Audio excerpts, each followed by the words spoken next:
Hello everyone, welcome back to next toppers commerce. मेरा नाम है रोहित पुरस्वानी और आज मैं तुम्हें वो चीजें बताने वाला हूं जो तुम अभी तक पढ़ाई में ठीक ठाक कर रहे होगे, लेकिन अभी अपकमिंग एग्जाम्स के लिए ये चीज जानना बहुत ज्यादा जरूरी है। क्या है वो चीज कि अभी एक बैटल शुरू होगी which is theory versus practical की बैटल। अब ये क्या है कि अभी तक अकाउंटेंसी में तुमने थ्योरी पढ़ा है या रटा है वो तो तुम्हें पता, लेकिन ये थ्योरी क्या इंपॉर्टेंट थी या फिर इंपॉर्टेंट नहीं थी, या इसको कैसे पढ़ना चाहिए था, और अगर अच्छी तरह नहीं पढ़ा तो क्या कर सकते हैं। इन सारे सवालों के जवाब आपको इस वीडियो में मिलेंगे। बिकॉज अभी तक आपका एक गोल्डन पीरियड चल रहा था विच वाज अप्रैल मई जून, है ना। अब इस पीरियड में आपने क्या किया है, आपने अकाउंटेंसी को थोड़ा थोड़ा तो समझ लिया है कि यहाँ पर सर बहुत सारी डेफिनेशंस होती हैं, एसेट्स, एक्सपेंसेस, ये वो, और आपने रट्टा मार लिया उनको, और मुझे पता है कि आपने इतना तो कर लिया है। और अभी तक आपको 11 थोड़ी सी ईजी ही लग रही होगी बिकॉज ज्यादा कुछ था ही नहीं ना। अब लेकिन जब आप आगे बढ़ेंगे और जुलाई के एंड या अगस्त में पहुंचेंगे तो आपके एग्जाम्स आ जाएंगे, और इन एग्जाम्स में एक रियलिटी चेक मिलेगा आपको। जब आप करने बैठेंगे जर्नल एंट्रीज, लेजर की पोस्टिंग, तो आपका दिमाग घूमेगा। और कहां घूमेगा? अब बहुत सारी जर्नल एंट्रीज आपको लॉजिक ही नहीं समझ आएगा, आप उसको रटने की कोशिश करेंगे।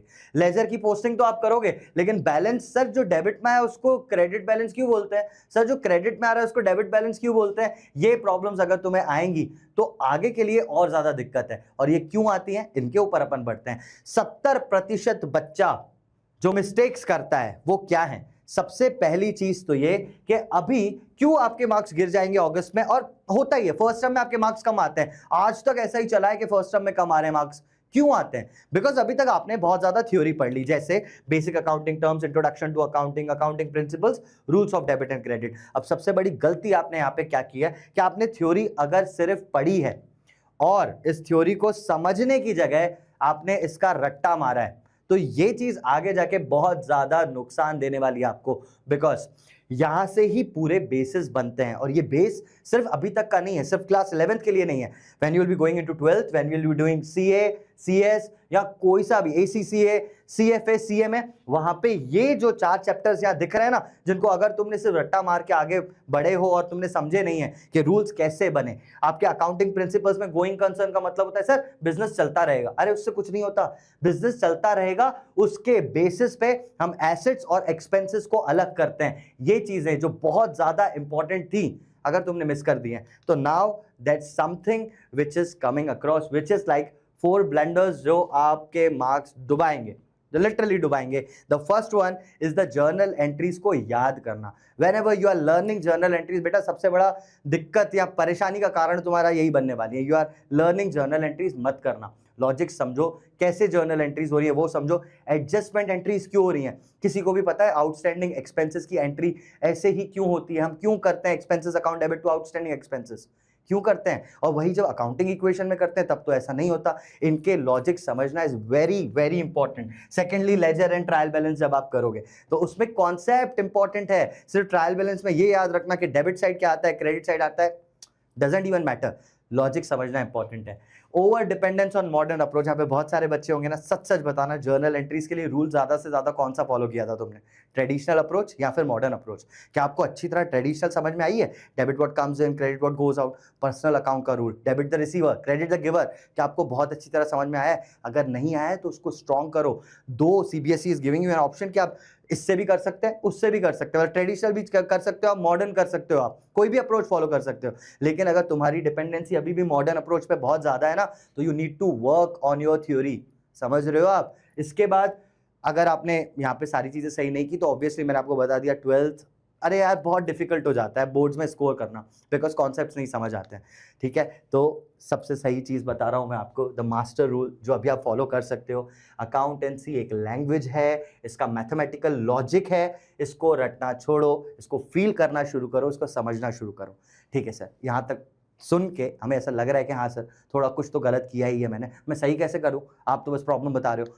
सॉल्यूशंस की भी बात करते हैं। अभी याद रखना, अभी जो आपके अपकमिंग एग्जाम्स हैं, उस एग्जाम के पूरे 100 मार्क्स को अगर मैं थोड़ा सा डिवाइड कर लूं ना, तो वहां पे 25 मार्क्स का तुम्हारा प्रैक्टिकल अप्रोच आएगा, which is journal, ledger, accounting equation. लेकिन 75% यहाँ पे अभी भी थ्योरी ही रहेगी इनिशियल एग्जाम्स में, और ये थ्योरी यहाँ पर बहुत इंपॉर्टेंट है। अब जब क्वेश्चंस तुम एग्जाम में देखोगे ना, तब तुम्हें पता चलेगा थ्योरी का प्रैक्टिकल एप्लीकेशन क्या होता है, और थ्योरी को कैसे करना है यहाँ पर समझो। कैसे? अपने एग्जाम्पल्स बना के। एक्सपेंसेस आपने रख लिए, चलो ठीक है मैं मान लेता हूँ, लेकिन आप खुद से समझो कि एक्सपेंसेस क्या क्या हो सकते हैं। आप वन शॉट्स देखो, अगर आप प्रारंभ में हो तो उन क्लासेस को डिटेल में देखो और अपने बड़े बड़े नोट्स बनाओ, जितना आप लिख सकते हो, जितना लिखोगे उतना याद रहेगा। At the end of the day इस application of theory is important, कि ये जो थ्योरी आप पढ़ रहे हो ना उसका एप्लीकेशन क्या होगा। समझ रहे हो आप मैं क्या बोल रहा हूं, कि गोइंग कंसर्न है तो उसका एप्लीकेशन है कि भाई हम एसेट को अलग करते हैं, एक्सपेंसेस खर्चे दोनों है, पैसे जा रहे हैं, लेकिन क्यों मैं उस पैसे को बोलता हूं कि ये कैपिटल एक्सपेंडिचर है, क्यों पैसे को बोलता हूं ये रेवेन्यू एक्सपेंडिचर है यानी एक्सपेंस है, ये चीज समझना इंपॉर्टेंट है।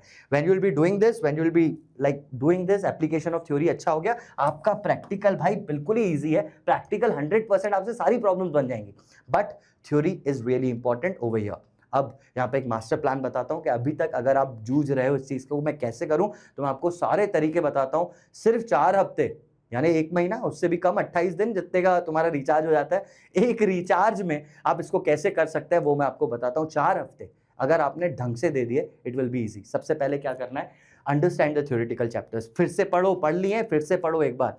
कैसे पढ़ो इस बार, आप प्रारंभ से पढ़ सकते हो बिकॉज वो हमारा बैच ही है, वहां पे तो आपको डिटेल में सारी चीजें मैंने पढ़ाई हैं, वहां पे पढ़ो, आप अच्छे से पढ़ो। आप वन शॉट से पढ़ सकते हो, आप अपनी बुक से भी पढ़ सकते हो, कहीं से भी पढ़ो, पढ़ना इंपॉर्टेंट है। और पढ़ने के बाद क्या करना है, secondly make detailed notes. Detailed 1 pagers की बात नहीं कर रहा हूं मैं, आप डिटेल में सारी चीजें जो आपके दिमाग में घुसी हैं, जो आपको समझ आया है, वो आपको लिखना है।